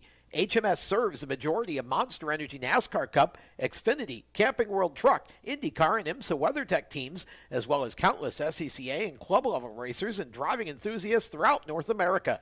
Featuring world-renowned brands like Schuberth helmets, Schroep belts, Adidas suits and shoes, Lifeline fire systems, and even Racecom radio kits, HMS has the right product for your type of racing and your budget. Their representatives are experts on only one thing: making your track driving as safe as possible. With locations in Mooresville, North Carolina, and Danvers, Massachusetts, the HMS staff is always ready to take the time to help you find the right product for your safety needs. Don't settle for second when it comes to motorsport safety. Stop in to HMS Motorsport. Visit them on their website at hmsmotorsport.com or send them a message on Facebook and tell them the folks from PMN Radio sent you. Hi, this is John Ondrasik of Five for Fighting, here for RAD, the entertainment industry's voice for road safety. You know, style is a personal thing, and your lifestyle is your business. But if you take it on the road, it becomes everybody's business. So please, plan ahead, designate before you celebrate. Friends, don't let friends drive drunk. A public service announcement brought to you by RAD, the National Association of Broadcasters, and the Ad Council. Hi, I'm Ben Rhodes, and you're listening to the Performance Motorsports Network, the voice of motorsports. Jim Croce. Yeah. What more needs to be said? Or Bad Leroy Brown, whichever you prefer. Jacob Seelman, Tom Baker, Cisco Scaramuza, Randy Miller for this edition of Motorsports Madness. And I know that Randy's been quietly punching buttons away back there in the tech shed, but we're going to get him involved by the time we get to the lightning round, I promise. That comes, though, after we get through this next segment, which is going to feature the car owner who won 2 World of Outlaws Craftsman Sprint Car Series championships back in 2010 and 2011, and is fielding a driver this weekend, Tom, who recently had to step out of his NASCAR Cup Series ride because of health issues, but hey, when you can drive a 2-time Outlaws champion sprint car at the Tulare Thunder Bowl, I believe Casey Kane would be totally okay with that. Yeah, I think so. I mean, it's a good opportunity for him, and be the first time that he's raced in a little while, so I'm sure it'll be fun to kind of strap back into an open-wheel, open-cockpit car again and go have some fun the way that he used to. Yes. And still does occasionally. And still does. Yeah. And let's talk about this event for just a second, Tom. I know it's not one that gets a lot of publicity except for around this time of year, but the Trophy Cup and the 25th year of the annual Trophy Cup at Thunder Bowl Raceway in California has always been a big thing because a large majority of the proceeds from this race go directly to the Make-A-Wish Foundation to help support wishes for kids who are battling terminal illness and trying to make their dreams come true in their individual situations. I have always really admired promoter Dave Pusateri for all the efforts that he and his team have done to really give back, not just to the community, but really at large across the country with this event. And this year, with it being the 25th anniversary, you basically line up 100 of the best sprint car drivers and car owners in the country, tell them, hey, go nuts for 3 nights and a big check at the end of it, and this is what you end up with. 88 cars on the ground for night 1 here, which kicks off as this show is airing live on Thursday night. And it's funny because you look at the bookends to qualifying. It's 88 cars, single car qualifying, and then you go into heats and dashes and all that other stuff. Yep. Fun stuff leading up to the A-Main. Aaron Reitzel, recently crowned All-Star champion, at the top of the qualifying order. Gio Scelzi, soon-to-be 17-year-old phenom, at the bottom of the order. So you can't get too So he's too not much 17 yet? No, he's not soon 17 to be. yet. Soon Okay. to be 17. So, and in between, you've got names like Jack Haudenschild, the Wild Child, I believe Joey Saldana. I know Rico Abreu is racing in the primary car this weekend. So, and good grief, about 18 million, it seems like, California racers who are among the best in the business anywhere. However, the reason that we're talking about Trophy Cup is because Jason Myers announcing earlier this week that Casey Kane will drive in his own number 14 car, the car that he scored 3 top 10s with against the Outlaws back in March, at Trophy Cup this Thursday through Saturday. Great pairing between 2 great advocates for sprint car racing and 2 very passionate race car drivers. I got the chance to catch up with Jason about the acquisition of Casey Kane for this weekend. He had a lot to say, including about the way this opportunity brings everything full circle. Randy, roll some tape for us. It was kind of nip and tuck. It wasn't actually a go until about 2 hours ago. So how did all that come together? Obviously, the fact that he's not running NASCAR the rest of the season helps, but when did the conversation start going for this? Well, I actually reached out to him probably 4 to 6 weeks ago. I had decided that just my schedule was, I had decided around Knoxville time this year that just with my schedule as busy as I am and everything I got going on, that I wasn't going to run, and just had too much going on. I got too much, my business is very busy and my kids are busy and just too much on my mind to get focused and get prepared to go race. So I had talked to Tom and Tommy Tarleton at that point, because I've run that race for them for the last 5 or 6 years, and I was slated to run it again for them this year. And I talked to them and just said, like, I don't think it was in any of our best interest right now, and I needed to take this year off. So that had kind of put that to rest, and that was kind of it for that time. And then I have my car here at home that myself and HP Myatt work on together and kind of participate in together. Some of the equipment's his and some's mine. And they've been wanting to run the car at Trophy Cup for the last few years, and HP actually works in our company now and is a part of our team. And we were over lunch one day, he brought up, like, we should find somebody we can put in the thing. And I said, well, you can't just find anybody, because you needed the race last year in order to be in the field. I said, it'd have to be somebody like Casey Kane. And he goes, well, why don't you call him? And I go, well, I guess I could. So I called Casey, because I had seen Casey up in Placerville. I had gone up we had flown up there to the races here when the Outlaws were out.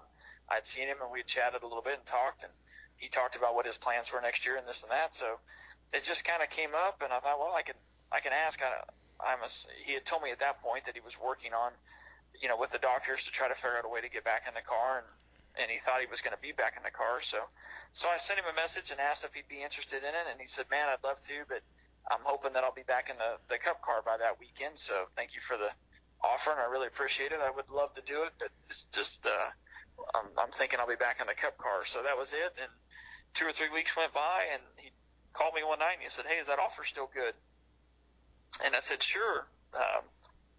And that was only a couple of weeks ago, but so we kind of scrambled to put things together here, but that was kind of once he had been told by the doctors that it just wasn't going to work, that they didn't have a solution for him to get back in the car for long periods of time. I guess it's anything over 2 hours is what is bothering his body. So a sprint car race still fits in that avenue. So we kind of started putting things together. That was only here a couple of weeks ago. So we've scrambled our end. Stuff was somewhat ready, but we wanted to make sure everything's perfect. So we've scrambled to get everything back in, and then actually it was questionable this week as if he was going to be able to make it, but we got confirmation today that he's cleared by the doctors and everybody to come out and run the race. So he's on the airplane as we speak.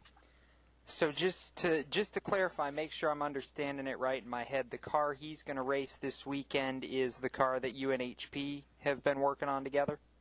Yes, it's the car that I ran. It's the 14 car that I ran here at the start of the year. I ran Vegas and Tulare with the Outlaws, and then the Peter Murphy race at the start of the year. So normally for this race, I've always driven for Tarleton. Even though I've had my own car still here in the shop, I've always run this race for Tarleton. And so if I was going to run this race, that I would have been in the 21 car, but I decided not to run, and then we put this deal together to run Casey in my car, or mine and HP's car. How cool is this for you? Not just from the standpoint of a driver, but to as a team owner in this case, have somebody like Casey not just be able to come in and give you an extra gauge, extra set of eyes as to where everything is with your program, but really to go out and give you just as good a shot to potentially win the race as if you were doing it yourself. Well, it's cool on several levels. One, this is a really great event that is for a great cause. This is a huge amount of the proceeds go to the Make-A-Wish Foundation for this event, and this is the 25th year of the event, and Dave Fusateri has done an amazing job over the years with this event, not only with this event and making it just a great event for the fans and racers and car owners and everybody involved, but for the cause and for what it does and the amount of money they've raised. So I think it's really cool that Casey's willing to, he may not be in a Cup car this weekend, but he's still got a busy schedule. So to take time out of his life and fly all the way across the country to come out and run a car and be part of the event. And I think, it'll be a big deal for the fans and everybody involved. So that's really cool to be part of that. And Casey gave me the opportunity to drive for him at the World Finals in 2012. And he spared no expense and gave me a great car, great team, and opportunity to go back and do that. So it's on a personal level as friends. It's a great opportunity for me to repay that favor and give him the same opportunity that he gave me. So that's on a friendship level. And then on the other side, I think it's great for everybody that participates in our little team here that we still have and gets to be a part of it. I think it should be a good time, and my family's looking forward to going racing, and all the families of all the guys that work on the car are looking forward to it. So it should be a good time. Should have a lot of fun with it, and I know Casey did a great job. I think we'll have a shot at winning it, and I've won the race twice once as a car owner, twice as a driver. So to win it again here is just the car owner, not the car owner and the driver, would be just another feather in the cap and something hopefully we can pull off. And I think the buzzword there that Jason used about 5 times is fun. Yeah. That's what this event is about. Yes, there's a big check at the end to whoever wins the race overall, but it's supposed to be a fun event. It's supposed to be about giving back, and that's what I love here. Well, I agree, and I think it's a great opportunity for Casey to just go and have some fun, and I hope that it works out for both of them. And it's obviously there's a long-lasting relationship there, so this became an opportunity for Casey to get back behind the wheel after several weeks not racing anything. Yeah, and I think that's a big deal, that one of the first races he gets to be back in the seat. It's a crown jewel event like Trophy Cup, and I said to a few people earlier this week, even and into yesterday when it was announced, that shoot, they could go out and win this thing. They really could. Yeah, no question about it. I mean, Casey's certainly good enough to, and in the car is got the potential. So it should be interesting to see how all of that works out. In the interim, we also have World of Outlaws Craftsman Sprint Car Series racing this weekend in Kansas at Lakeside Speedway and then at Dodge City Raceway Park on Friday and Saturday nights, respectively. And the big story there is that Joey Saldana, the Brownsburg Bullet, is going to be driving the Jason Johnson Racing number 41 car for the first of 2 race weekends and the first and second of 4 total races that he'll be in the 41 car. And good grief, after everything this team has been through, to see what they've done with Carson Macedo, now to have a 105-time Outlaws winner in Saldana be able to get behind the wheel of this car. And Joey, I feel like in a lot of ways, is kind of a journeyman in the same way that Jason was. Joey just never owned his own cars. He's driven for just about everybody else there is to drive for on the tour, but he's always found a way to have success, even when there wasn't a lot to have success with. And I just think this could be a great pairing, personally. I feel like these two sides are going to come together, much like Macedo, not miss a beat. And I'm going to make the bold prediction that they're going to contend for a victory at least one of the 2 race nights this weekend. Well, it certainly could happen. It wouldn't be surprised at all if that happened. But we're getting to the time of year here where it's kind of getting down to crunch time for the Outlaws. And it is. And after this weekend and next weekend, then it's the World Finals. Yeah. I mean, I start feeling like this is the time of year where Donnie Schatz goes, I've played around enough. Let's go win the last 5 in a row. But we'll see. I'm not convinced he's going to win the last 5 in a row, but when you consider out of these final 3 weekends, there are 2 crown jewels left to go after, one of them, of course, being the World Finals, and the second coming up next weekend at Port Royal Speedway being the Tuscarora 50, which I believe is $51,000 to win, if I remember correctly. Nice.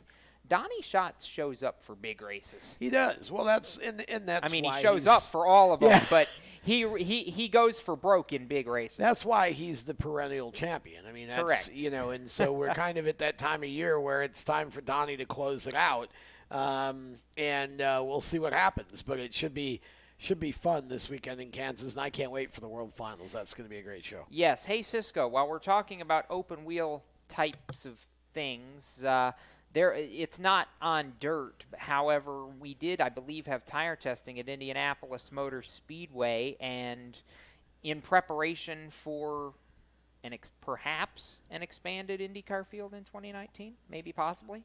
we hope. Well, yeah, they were doing a bit of that, but this was actually, they were trying out after the criticism they got from the 2018 Indy 500. They actually went in and changed a couple things with the tires, and so we had about 6 cars on track: Dixon, Kanaan, Rossi, Power, and then Carpenter and Rahal. They were all there, just kind of out hanging about, driving in a pack, driving around. And they put they called it RPE penetrant into the track surface, as well as the tire tweaks, to kind of get rid of the problem they were having. If you remember the 2018 race, if you were the last car in a pack, you would just kind of fall back and just be kind of doomed. Or spin out. What they were trying to do was kind of combat that a little bit, along with some aero kit changes and everything, and generally try and make the product a little bit closer racing, and give those guys who are kind of mid-pack to kind of at the back of the pack when you're running in those groups, give them more of a chance to catch back up in the draft. Also, we had breaking news from the IndyCar set this week as well. Ed Jones will be driving the majority of the 2019 season with ECR, Ed Carpenter Racing, in partnership with Scuderia Corsa, who will field him for the 2019 Indianapolis 500. Very good landing spot, I feel like, for Ed. I was surprised, honestly. Really? Yeah. I wasn't. Very surprised. No, Ed Carpenter was surprised that Ed Jones was available, frankly. Yeah, it's interesting. Hopefully it works out well. I think it will. That 20 car has had a lot of speed, and Ed is certainly a talented driver and very capable. More Motorsports Madness, the lightning round, coming up in just a moment. How to be a great dad in 15 seconds. Bike ride, go fish, walk in the park, phone call, milkshake, play catch, picnic, fly a kite, tell jokes, laugh, talk, read a story, tell a story, bumper cars, swing set, bowling, pillow fight, cut loose, stay tight. Whew. Because the smallest moments can have the biggest impact on a child's life. Take time to be a dad today. Call 877-4DAD-411 or visit fatherhood.gov. Brought to you by the U.S. Department of Health and Human Services and the Ad Council. Automotive technicians and auto service trainees, how would you like to work at the beach and perform for one of the best car care centers in the nation? Louis Meineke is now looking for skilled automotive technicians to join their award-winning team. If you're a gearhead that knows his or her stuff, or a young up-and-comer that has the motivation and drive to succeed, then you need to make this call today. 302-827-2054. Louis Meineke Car Care Center, located in beautiful Lewis, Delaware, offers a highly competitive compensation plan, great benefits, a flexible schedule, and did we mention that you're going to be working at the beach? Plus, there's a signing bonus for the right candidates. Technicians must be ASE certified and have a minimum of 6 years experience. Beginners advance at your own pace in one of several entry-level positions. But whatever you do, don't wait. These jobs will go fast. Call Tim at 302-827-2054. That's 302-827-2054. Louis Meineke Car Care Center. Rev up your career. You hear that? That's the sound of America's only sports car. That's right. It's a Corvette. But not just any Corvette. It's your Corvette. It's that who cares if there's traffic part of your day. And this can be you when you come to Cooper Corvettes. With 60 years of Corvettes to choose from, there's always a Corvette in your budget. And they'll service any Corvette you bring in. Cooper Corvettes on Route 1 just north of Quantico and Triangle. Call, click, or visit CooperCorvettes.com. How to deal with someone who says that's so gay. Outsmart them. This party is like so gay. Totally. Excuse me, but did you ladies know the word gay used to mean happy or excited? Then it became a word used to describe gay people. Then somehow it came to mean dumb or stupid, which is how you just used it, which is not very nice. Ew, that guy is on the football team and super smart, and he totally hates us now. Totally. When you say that's so gay, do you realize what you say? Knock it off. Learn more at thinkbeforeyouspeak.com. Hi, I'm Cole Custer, and you're listening to the Performance Motorsports Network, the voice of motorsports. Okay, welcome back. Sorry, I was headbanging. The bobblehead over here is Jacob Seelman. That guy's Tom Baker. Randy Miller is over in the tech shed, and we got Cisco Scaramuzza as well tonight. Cisco is a still photo this evening because yes. He had a rather unfortunate accident this week. He was speed reading and hit a bookmark, and now he's got a broken ankle and can't be live on camera. I'm on the IR, guys. We'll have to get the backup. Yeah. Backup So, wide receiver. We need to bring in a substitute. But Yeah, anyways, we're something like thankful that. that Cisco's still Yes. with us, even if it's only a still shot. Yes, we are. And this segment is the lightning round, as it's come to be known over Yes. the last couple of years. And, well, we're going to start the lightning round off with everybody's favorite open wheel topic, or, well, mine as of this weekend because they're in the country. Okay. F1. Coda! Yes. So we are going to I'm going to start this with a percentage, and we'll go around the table. And, Randy, get your microphone ready because I want you involved in on this too. So Okay. just be prepared for that. Okay. First lightning round question is as follows. Percentage chance that Lewis Hamilton locks up his 5th Drivers' Championship this weekend at Coda, Tom? 376. Also known as yes. Exactly, yeah. Percentage chance, yes. 100% chance of a championship for Lewis Hamilton. Cisco. I really don't want him to because I feel like this whole thing is just Matt Kenseth all over again, but he's probably going to, despite the fact I don't want him to. But yeah, I'm with Tom in this boat. It's very likely. I'll say 90%. Yeah, so here's the math, by the way, before Randy comes in on this. Should Lewis Hamilton win the race, the only way that Sebastian Vettel can prevent Lewis locking up the championship is if he finishes second. If he finishes third or worse and Lewis wins, Lewis locks up the championship. And for anybody who goes, well, Lewis might not win, yeah, about that, there's been 6 Formula One races. Chance that he might not win? 0. There have been 6 Formula One races held at Circuit of the Americas. Lewis Hamilton has won 5 of them, including 4 in a row. Yeah, unless you lock him in a porta pooper, he's not going to not win. That's just simple. Or, pull a spark plug or something. He is not going to not win, and Sebastian Vettel is not going to finish second anyway, so it doesn't make any difference. Lewis Hamilton's going to wrap up the title here in America at Coda this weekend. I think he's locked up 2 of his last 3 titles in America, Exactly. for that matter. Randy, do you digress? Do you think Sebastian keeps it alive? 1,000%. Well, the answer to that, okay, the answer to the question I asked you is no. Then you believe 1,000% for Lewis Hamilton. My response. Now, Jacob. Yeah. If he doesn't lock it up here, he'd lock it up in Mexico City, basically almost. As long as he finished ahead of him, right? Yeah. Or, Okay. as long as, if by some miracle he doesn't lock it up on Sunday, Sebastian would then have to win the last 3 races and hope that Lewis DNFs in all of them. Okay, then.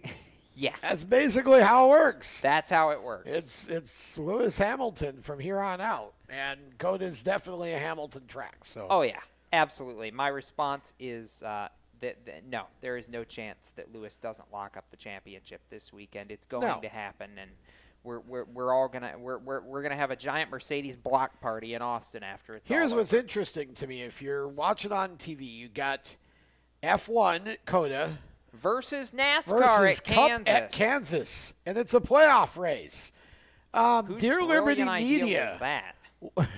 what kind of dope were you smoking when you lined that one up? Well, I mean, I don't get it. They don't. My response to that is Liberty Media doesn't care about NASCAR, but but they should if it's the American audience, because I think they're kidding themselves if they think this is entirely 2 separate groups of people, because it's actually not. I mean, that's the ideal situation is you put that on either in the morning or you put it on, even run the darn thing on Saturday, whatever. But going up against a Cup playoff race, especially a cutoff race at Kansas, definitely not a wise idea. By the way, here's my number for the day. Lewis Hamilton's average finish in 6 starts at Circuit of the Americas is 1.5. Yeah. Can't get much better than that, folks. I mean, no. And it should be a great race. I mean, I'm excited for the absolutely. race. I but, think it's going to be an awesome race. Yeah. They've had I think they've in 2 of the last 4 they've had 5 lead changes or more during the 60 how many ever laps distance it is, and that's good for F1. I agree. So I'm not complaining. I think that's going to be great. I believe it'll be on ESPN 2. Oh, if 2? I remember It's right. on the news? I'm going to look. Well, But either way, start the thing way. at noon and just get it over with before on. the Cup race starts. Yeah, we don't get that one. We can watch both of them. So, as it is, moving on. Back to Cup. Okay. Kansas. Eliminations. Name your 4 drivers, and I'll go first since I already know which 4 I'm going to have and give Tom a chance to pull up his playoff standings. Name your 4 drivers who are going to be eliminado at the end of 400 miles on Sunday. My response is very, very simple. It not going to change. The guys below the cut line are going to stay below the cut line. And Brad Keselowski is going to be the first surprise elimination from this playoff. He was supposed to go to the Final 4. He's going to peace out along with Ryan Blaney, Kyle Larson, and Alex Bowman. As much as I would love to see one of those 4 win their way in, nope, sorry. Bye-bye. Okay, who's next? You. Oh, all right. Well, here's the sad part of this. I really believe that Brad Keselowski could very well win Kansas. The problem I've got is that the next guy in line ahead of Keselowski is Truex, who's won 2 of the last 3 at Kansas, and who, honestly, I have far less faith in over the duration of the playoffs than I would Keselowski. But if you're talking about one race, the situation that exists is you got to make up 36 points. No, 18. 18. But, no, it's 18 below. Remember, it's 65 to 83, so it's just 18 points. Yes, 18 points, but you've got to figure somebody else is going to have a bad day here, and the rest of them are so far up on that I agree with you. I don't see it changing. I think the potential here is for Keselowski to win, and he would be the exception. Blaney could win. Doubt it. I don't have any faith in Larson or Bowman at this point. And you know what's interesting, though? If Keselowski were to win, then it would be Martin Truex versus Clint Boyer to be in the race to be above the cut line. And and in that scenario, I like Boyer. No, in that scenario, I like Truex because of stage points. I think the stage points would allow him to make up the 3 point. He's only back by 3 points. Well, that's 3 positions on the racetrack.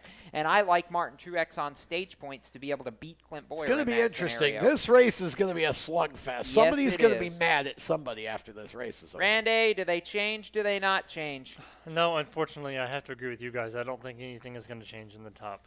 Well, actually, Tom, I think Tom was implying that he thinks Keselowski will win as well. Well, no, I did not. No. I said I think he could, but I have to agree that overall I don't see okay. Unless one of these 4 wins, nothing's changing. All right, Cisco. I gotta agree with you guys, though. I'd really hate to be Chase Elliott in this scenario because you're basically at the mercy of pretty much everybody else around you. Well, Chase won. No, you're not. So he Chase won. is He's in. good. Yeah, Chase is in. Oh, yeah, that's right. Yeah. Chase is in. Well, if Chase hadn't won, that'd be horrible. If Chase hadn't won, it would be a mess. He's got to be thanking every power that's upstairs right now that he did win at Dover. Yeah, that's a good point because standings have to sort by wins. But, if you want to know the guy, you want to know the guy that I think really is of these guys that is most susceptible to a bad day at Kansas. I think it's Joey Logano. I know he likes the track and he's had past success, but Joey hasn't had the greatest season per se. He hasn't. I think he's the one guy. I mean, I like the top. I like Eric. I like Chase. I like Kevin. I like Kyle. And I like Kurt. And I think Clint, again, home track, you want to do well. Truex is always fast there. I think Logano out of the top 8 is the one that I worry the most about, having a less than stellar performance. But still, he's 39 points up. Yeah, well, how did he get up there? Well, none of us have been really talking about him apart from Chris, and he just kind of snuck up there. Because his two finishes in this round of 12 have been a 3rd at Dover and a 5th at Talladega. Yep. He has been... he's hit it at the right time, and other than a 14th place run at Richmond, he has not been outside the top 10 in these playoffs. That's a big deal. I feel like because he's been so quiet, we haven't talked about Joey. Yeah. But since Michigan, so that's a span of 9 races here, he's been inside the top 10 7 times during that span, and he's had 5 top 5s in that span, which is half of what he had over the first 22 races. So I'm not going to say everything's right at the 22 team, but that double they're deuce, improving. Yeah, that double deuce has mightily improved. I just feel like it's kind of either feast or famine for them. It's been a lot more feast lately. Yes. A lot more feast lately. Yep.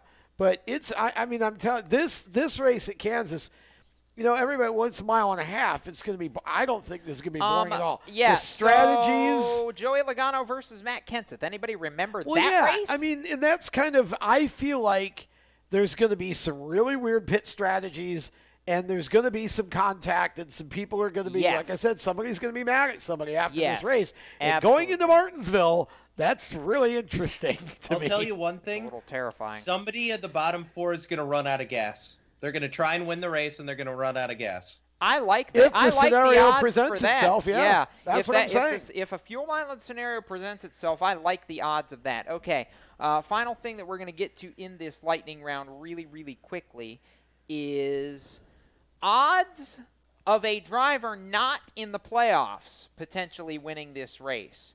And I'll start,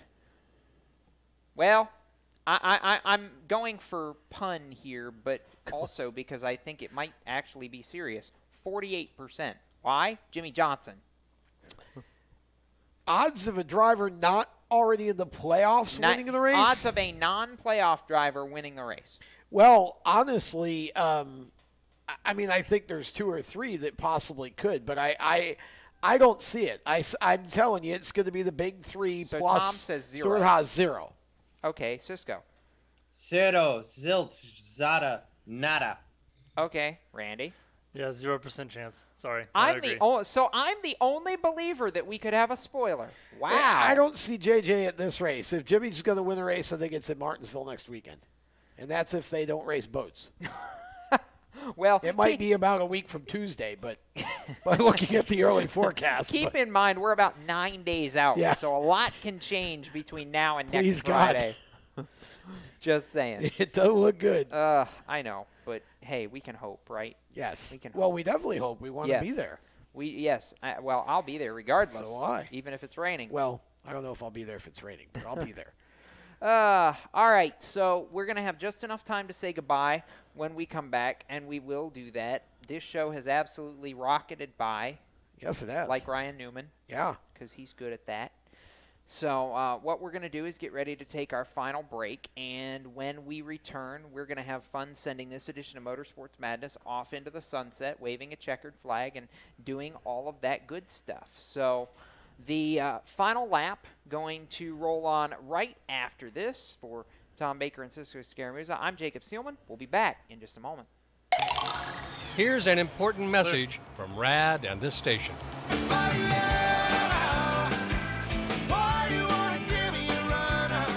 Hi, this is Bob Sheehan from Blues Traveler for RAD, recording artists against drunk driving. I like to party just as much as the next guy, maybe even more, but the one thing I won't do after I've had a few is get in the car and drive. Don't blow it. Always choose a designated driver. Remember, music lives, and so should you. Motorsports Sales Professionals. Performance Motorsports is looking to build a team of experienced media sales professionals to represent our programming to the industry's top companies, magazines, and racing series. If you have motorsports sales or marketing experience, know how to work with agencies, understand social media, and are incredibly creative when it comes to working with clients and promotions, then we want to hear from you. Top performers are richly rewarded. Your imagination is the only limit here. Call 717-749-0444. That's 717-749-0444, or email us at scorpionradiogroup@gmail.com. You want to ask for Sue. You are a waste, a loser. Everyone hates you. Why don't you just stay in your car and keep driving? I'm serious. Drive until you run out of gas, then get out of your car and walk until you find someone who doesn't think you're dumber than bricks. Could take a while, but at least all that walking might burn a couple of calories. You may not witness bullying like this every day. Your kids do. They want to help, but they don't know how. Visit stopbullying.gov to learn safe, simple ways your child can help stop bullying. Be more than a bystander at stopbullying.gov. A message from the Ad Council. You own a performance car and you know how to drive, but you want to learn real performance driving. Well, Bunky, get that car off the street and onto the track. Summit Point Motorsports Park, the Mid-Atlantic's premier road racing facility, located just over an hour from D.C. in nearby Summit Point, West Virginia, is the place to go. And you'll find that Friday at the Track is going to give you what you need. For less than a monthly car payment, you can attend this regularly scheduled one-day instructional event in your street car on one of Summit Point's 3 world-class road racing circuits. You'll receive classroom instruction, skid pad instruction in their cars, including front and rear skid control, and 4 20-minute in-your-car instructional sessions from a professional instructor. Have fun, go fast, and really learn how to drive. Call 304-725-8444 for class schedules and details. That's 304-725-8444. Friday at the Track at Summit Point Motorsports Park. Hi, I'm Tyler Reddick, and you're listening to Race Talk on the Performance Motorsports Network. In the final minute and 47 seconds we've got here, I want to pay reference that there is an Xfinity Series playoff race this weekend, starting the round of 8 for them at Kansas, 2:30 on Saturday on NBCSN. Christopher Bell continues to go in as the preeminent favorite. He won 2 out of the 3 races in round numero uno. And he's going to win again. He's going to win again, yes, absolutely. Cisco, Ring anybody the bell. Besides Bell? Yes, no? Quickly. Just say no. YOLO, Elliott Sadler. YOLO. Okay, sure, why not? And I'm sure Randy's back behind the TV screen that's hiding his head and shaking his head. Yes. Well, yeah. Who knows? I mean, I with the Xfinity Series, you know, Christopher Bell and Justin Allgaier have been the class of the field, so I don't know how you could ever go against either one of those guys. So. Seabell, all day long. Seabell. That's my 2 cents on that. So as we get set to go, thanks to our partners at both Telmed Benefits and HMS Motorsport for what they do to help make our shows possible here on Race Chaser Radio. And we've had a lot of fun. So we'll also thank our guests tonight, Clay Millican and Rafe Slate. And I want to thank Jason Myers as well for taking some time earlier this week to chat with us for this show. And gosh, it's over. Where's our third hour?